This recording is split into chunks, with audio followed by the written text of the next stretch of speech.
ગુજરાતી આપણું ગુજરાત સાથે હું છું સિદ્ધાર્થ ધોળકિયા। મહત્વના સમાચારથી કરી શરૂઆત। જૂનાગઢ અને વાપીમાં પડ્યા ઝાપટા। ગુજરાતમાં 7 દિવસ સુધી હળવાથી મધ્યમ ઝાપટા પડવાની આગાહી હવામાન વિભાગે કરી છે। ત્યારે જૂનાગઢ શહેરમાં જોરદાર ઝાપટું વરસ્યું હતું। સવારથી વરસાદી માહોલ જામ્યો હતો।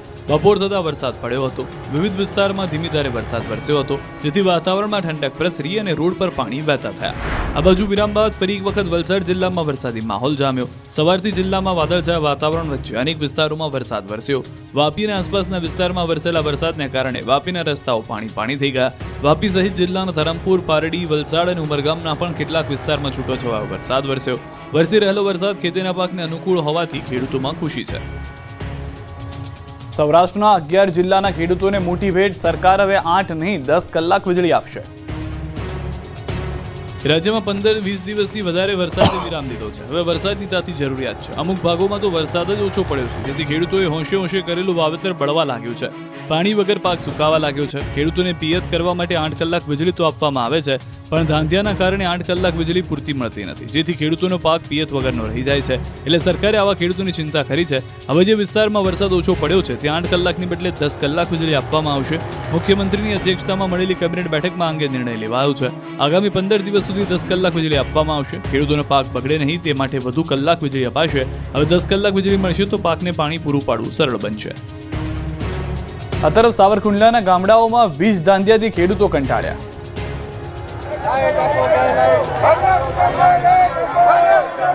લાઇટ આપોના નારાઓથી વીજ કચેરી ગુંજી ઉઠી હતી। સાવરકુંડલાના ગાંડલા સહિતના 6 ગામના ખેડૂતોએ વીજ ધાંધિયાને લઈને વીજ પડી PGVCL કચેરીએ પહોંચી વિરોધ કર્યો। આ ગામડાઓમાં છેલ્લા કેટલાક સમયથી વીજળીના ધાંધિયા છે।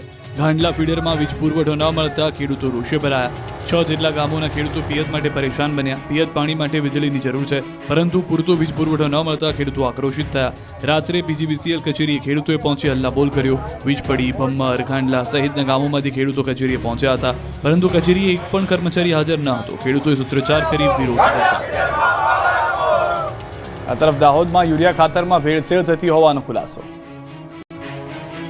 દાહોદમાં ખેડૂતો સાથે ખાતરને લઈને ગદ્દારી કરવામાં આવી હતી। દેવગઢ બારિયાના એગ્રો સેન્ટર ભેળસેળયુક્ત ખાતરનું વેચાણ કરતું હોવાની ફરિયાદ ઉઠી હતી, જેને લઈને નાયબ ખેતી નિયામક દ્વારા તપાસ કરવામાં આવી હતી, જેમાં કેટલીક દુકાનમાં ગેરરીતિ થતી હોવાનું સામે આવ્યું હતું। આ દુકાનોને નોટિસ ફટકારવામાં આવી હતી। આ તરફ વલસાડ જિલ્લામાં પણ ખાતરની અછત વર્તાઈ હતી। ખેડૂતો ખાતર વિના હેરાન પરેશાન છે। ખાતરના ડેપો પર ખાતર લેવા માટે ખેડૂતોની લાંબી કતાર લાગી હતી। ધરમપુરમાં પણ ખાતર ડેપો પર ખાતર લેવા માટે ખેડૂતોએ બજારમાં લાંબી લાઈન લગાવી હતી। જેતપુરના ગોડાઉનમાંથી ટેકાના ભાવે ખરીદેલી મગફળીની ચોરી। રાજકોટ જિલ્લાના જેતપુર તાલુકાના જેતલસર ગામ પાસે મગફળીના ગોડાઉનમાંથી 1212 ગુણી મગફળીની ચોરી થઈ। નાફેડ દ્વારા ટેકાના ભાવે ખરીદ કરેલ મગફળીની ગોડાઉનમાં ચોરી થવાથી સનસનાટી મચી ગઈ। જેતપુર મેવાસા સહકારી મંડળી દ્વારા મગફળીની ખરીદી કરી જુદા જુદા ગોડાઉનમાં રખાઈ હતી। ગિરિરાજ ગોડાઉનમાં 57,000થી વધુ મગફળી રાખવામાં આવી, જેમાંથી અંદાજે 31.65 લાખની કિંમતની 1212 ગુણી મગફળી કોઈ ચોરી જતા પોલીસ અને નાફેડની ટીમ દોડતી થઈ। ગોડાઉન મેનેજરે પોલીસ ફરિયાદ કરી। મેનેજરના કહેવા પ્રમાણે અજાણ્યા ચોર મોડી રાત્રે ગોડાઉનમાં આવ્યા હતા અને બોલેરો ગાડીમાં 1212 જેટલી મગફળીની બોરીની ચોરી કરી ફરાર થઈ ગયા। આ બાબતે નાફેડના ડાયરેક્ટર મોહનભાઈ કુંડારિયાએ કહ્યું કે આ ઘટના પાછળ CWC જવાબદાર છે। તેમાં સરકારને કોઈ નુકસાન થતું નથી। ગોડાઉનમાં CCTV કેમેરા રાખવામાં આવ્યા ન હતા, જે CWCની ગંભીર બેદરકારી છે। CWCના ગોડાઉન છે, સેન્ટ્રલ વેરહાઉસ કોર્પોરેશનના, એ નાફેડે ભાડા ઉપર રાખ્યા। આ ટોટલ જણસીની જવાબદારી CWCની હોય છે। એના એ રીતના એગ્રીમેન્ટના કરાર કરવામાં આવે છે।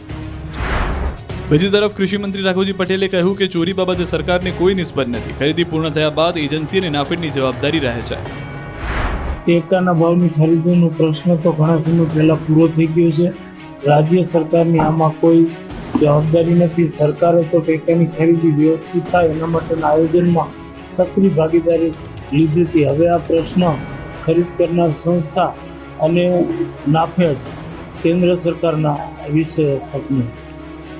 કપરાડામાં ભર ચોમાસે સર્જાયું બેડા યુદ્ધ। પાણી માટે મહિલાઓની રજળપાટ। પાણી ભરવાની બહુ તંગી હોય। ઝરણામાંથી પાણી લઈને પછી ઘરે લઈને જવાનું પાણી ને પછી સ્કૂલમાં જવાનું બહુ મોડું બી થાય। પાણી નહીં લાવે તો અમારે પાણીની બહુ તકલીફ છે। ચોમાસામાં બી અમે ઝરણામાંથી જ પાણી ભરીને લઈ જઈએ બધા પરિવાર સાથે। ભર ચોમાસે જ પાણીની સમસ્યા સર્જાય તો, અને એ પણ ત્યાં જેને રાજ્યમાં સૌથી વધુ વરસાદ ધરાવતો વિસ્તાર કહેવાય છે। જાણીને તમને નવાઈ લાગશે, પણ આ વાત સાચી છે. વલસાડ જિલ્લાનું ચેરાપુંજી કહેવાતું કપરાડા તાલુકાના અંતરિયાળ વિસ્તારના લોકો ભર ચોમાસે પીવાના પાણી માટે રજળી રહ્યા છે. જોકે અત્યાર સુધી પડેલા વરસાદને કારણે કપરાડા વિસ્તારમાંથી પસાર થતા તમામ નદી નાળાઓ બે કાંઠે વહી રહ્યા છે. તેમ છતાં કપરાડાના ખડકવાડ ગામમાં પીવાના પાણીની સમસ્યા સર્જાઈ રહી છે. સાવરમાળ ફળિયામાં 300 થી વધુ લોકો રહે છે. જોકે ઘરે નળ હોવા છતાં પાણી પહોંચતું ન હોવાથી લોકોએ ચોમાસામાં આ પહાડી વિસ્તારમાંથી વહેતા ઝરણાનું પાણી પીવા મજબૂર થવું પડે છે.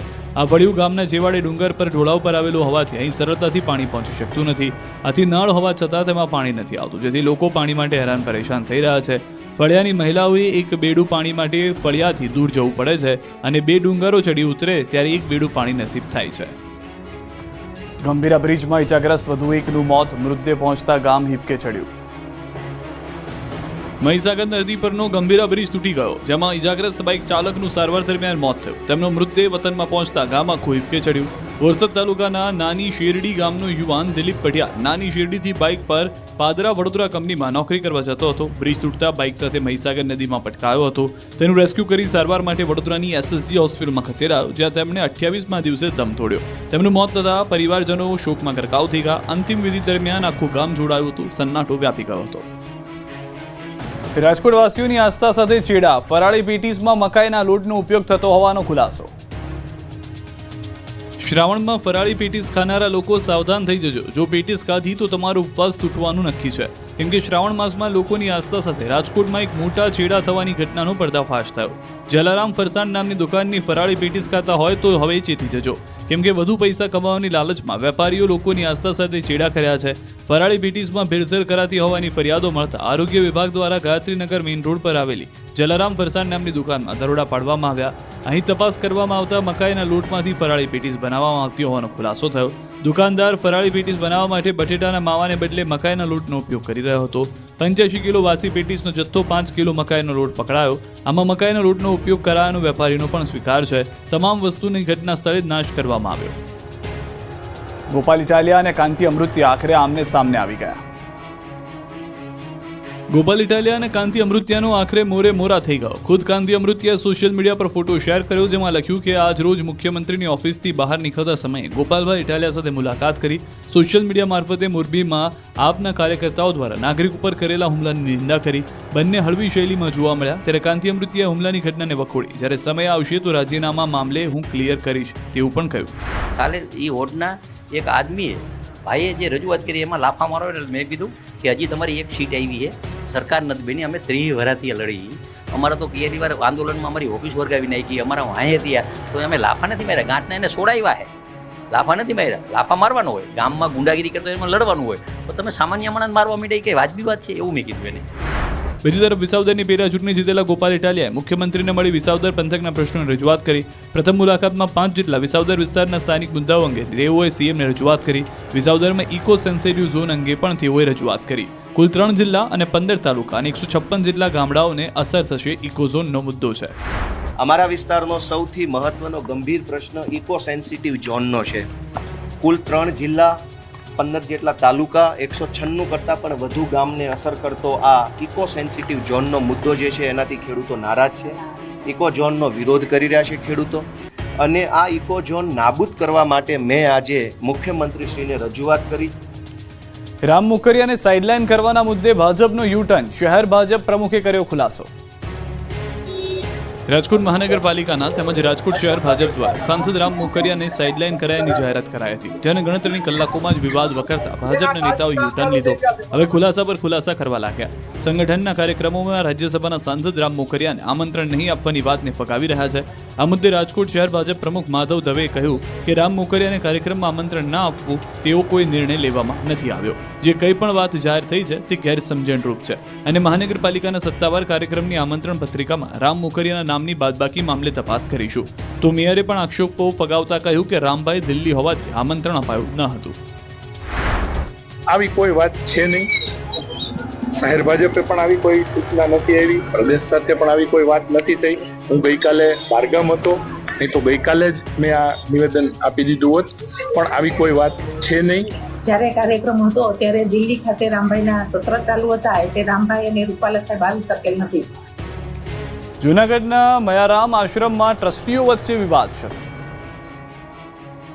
જૂનાગઢમાં વધુ એક આશ્રમનો વિવાદ સામે આવ્યો છે. ગિરનાર રોડ પર આવેલા મયારામ આશ્રમમાં ટ્રસ્ટીઓ વચ્ચે વિવાદ ઊભો થયો છે. આશ્રમના આચાર્ય ટ્રસ્ટી તુલસીદાસ બાપુએ અન્ય ટ્રસ્ટીઓ સામે આક્ષેપ લગાવ્યા છે કે પૂર્વ ડેપ્યુટી મેયર ગિરીશ કોટેચાને ગેરકાયદે અન્ય ટ્રસ્ટીઓને જાણ કર્યા વગર જ ટ્રસ્ટી બનાવી દેવાયા છે. તેમજ આશ્રમના વિદ્યાર્થી ભવનમાં મયારામજી સમયથી વિનામૂલ્યે વિદ્યાર્થીઓને રહેવા અને ભણવા માટેની વ્યવસ્થા કરી હતી, પરંતુ હાલમાં ટ્રસ્ટીઓ દ્વારા પોતાની મનમારી કરીને વિદ્યાર્થીઓ પાસેથી ફી વસૂલવામાં આવી રહી છે. જોકે ટ્રસ્ટી હસમુખભાઈ ત્રિવેદીએ તમામ આક્ષેપોને પાયાવિહોણા ગણાવ્યા. ત્યારે સમગ્ર વિવાદને લઈને આચાર્ય ટ્રસ્ટી તુલસીદાસ બાપુએ ચેરિટી કમિશનરમાં રજૂઆત કરવાની પણ તૈયારી દર્શાવી છે. ભવનાથ મંદિર બાદ મુચકુંદ મંદિરમાં પણ વહીવટદાર શાસન. જૂનાગઢના ભવનાથ મંદિર બાદ મુચકુંદ મહાદેવ મંદિર પણ વહીવટદાર શાસન હેઠળ આવી ગયું છે. ભવનાથ મંદિર ટ્રસ્ટ હસ્તક આવેલું છે. મુચકુંદ મહાદેવનું મંદિરનો વહીવટ હવે એસડીએમ કરશે. ત્યારે એસડીએમ દ્વારા મંદિરનું પ્રાથમિક સર્વેક્ષણ કરવામાં આવ્યું. મંદિરના રીત રિવાજોની માહિતી મેળવી હતી. વહીવટીતંત્ર દ્વારા નિયમો માટે બોર્ડ લગાવવામાં આવશે. તો ભવનાથ મંદિર ખાતે કરવામાં આવેલી પૂજા દાન ભેટની પ્રથા મુચકુંદ મહાદેવ મંદિરમાં પણ લાગુ કરાશે. મંદિરમાં હાલ પૂજા વિધિ કરતા પૂજારી અને પંડિત રહેશે યથાવત. અમારા વહીવટીતંત્રના બોર્ડ પણ લગાવવામાં આવશે અને જે કંઈ સાફ સફાઈથી માંડી અને પૂજા વિધિ દર્શન દાન ભેટ આ બધી પ્રથા જે રીતે ભવનાથ મંદિરમાં લાગુ કરવામાં આવેલી છે એ જ રીતે અહીંયા પણ લાગુ કરવામાં આવશે. જૂનાગઢમાં શિકારની શોધમાં બલખા રોડ પર દેખાયો સિંહ, તો રેલવે ટ્રેક પર સિંહ પરિવાર આવી ચડ્યો. જંગલનો રાજા ફરી એકવાર જાહેર માર્ગ પર દેખાયો. જૂનાગઢના ગિરનારમાં ડાલામથ્થા રસ્તા પર આવી ચડ્યો. અહીં શિકારની શોધમાં બલખા રોડ પર સિંહ દેખાયો હતો, જેમાં જંગલની બોર્ડર ક્રોસ કરી લોકોની અવરજવર વચ્ચે સિંહ આવી ચડ્યો. અચાનક જ એક રિક્ષા પાસે ડાલામથ્થા આવી ઊભો રહી ગયો હતો, જેથી રિક્ષામાં સવાર લોકોને રિક્ષા ચાલક ડરી ગયા હતા, ધ્રુજી ગયા હતા.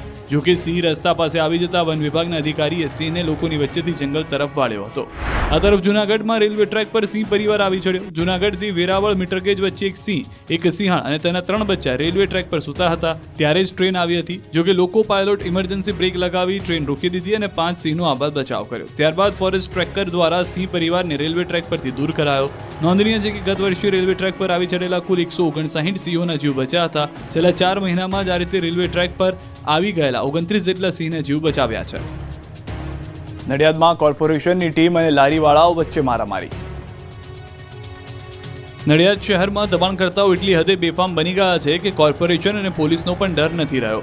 સંતરામ મંદિર નજીક લારીવાળાઓએ દબાણ કરી દેતા ટ્રાફિક જામની સર્જાઈ છે પરિસ્થિતિ. આ અંગે અનેકવાર કોર્પોરેશનને લારીવાળાઓને નોટિસ આપી હતી, છતાં દબાણ દૂર નહીં કરતા અંતે પોલીસ સાથે કોર્પોરેશનની ટીમ દબાણ હટાવવા માટે પહોંચી. ત્યારે લારીવાળાઓએ દબાણ હટાવ ટીમને સહયોગ આપવાની બદલે દબાણ ટીમ પર હુમલો કર્યો. લારીઓ હટાવવા જતા નાના વેપારીએ ગુસ્સે ભરાયા અને કોર્પોરેશનના કર્મચારીઓ સાથે ઘર્ષણ કરી મારામારી કરી. ગળું પકડીને માર માર્યો, જેથી નાસભાગ મચી ગઈ હતી. અમદાવાદમાં અંગત અદાવતમાં કાર સળગાવી. અંગત અદાવતમાં વાહનો સળગાવી નાસી ગયો શખ્સ. દ્રશ્યો અમદાવાદના છે. શહેરના ચાંદખેડા વિસ્તારમાં લુખ્ખા તત્વોનો આતંક જોવા મળ્યો. અહીં હસ્તિનાપુર સોસાયટીમાં રહેતા એક વ્યક્તિ સાથે અંગત અદાવતને લઈને એક શખ્સે વાહનોમાં આગ લગાવી દીધી. દ્રશ્યમાં જોઈ શકાય છે કે એક શખ્સ રાત્રે આવે છે અને જ્વલનશીલ પદાર્થ પહેલા છાંટે છે, પછી દિવાસળીથી આગ લગાવે છે, એક બાદ એક વાહનોમાં આગ લગાડે છે, પછી નાસી જાય છે. આ અંગેની પોલીસ ફરિયાદ કરી છે.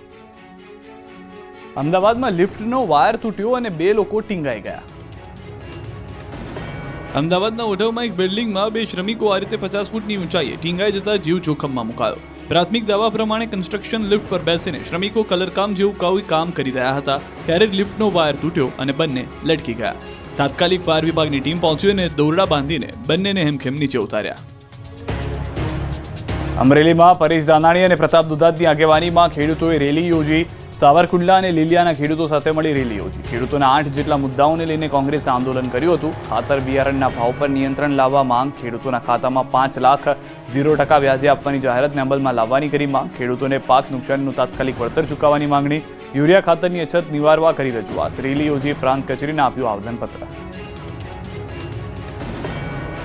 આતંકી શમા પરવીન પાકિસ્તાનના આર્મી ચીફ અસીમ મુનીરના સંપર્કમાં હોવાનો ખુલાસો. અમદાવાદથી પકડાયેલા 5 આતંકીઓ મામલે મોટો ખુલાસો થયો છે. મહિલા આતંકી શમા પરવીનની તપાસમાં ધડાકો થયો. શમા પરવીને કરેલી સોશિયલ મીડિયા પોસ્ટ સામે આવી છે, જેમાં શમાએ પાકિસ્તાન ચીફ અસીમ મુનીરને સંદેશ લખ્યો હતો. ભારત પાકિસ્તાન સંઘર્ષ દરમિયાન પ્રોજેક્ટ ગજવા ઉલ હિન્દ પ્રોજેક્ટ ખિલાફત શરૂ કરવા પોસ્ટ લખી હતી.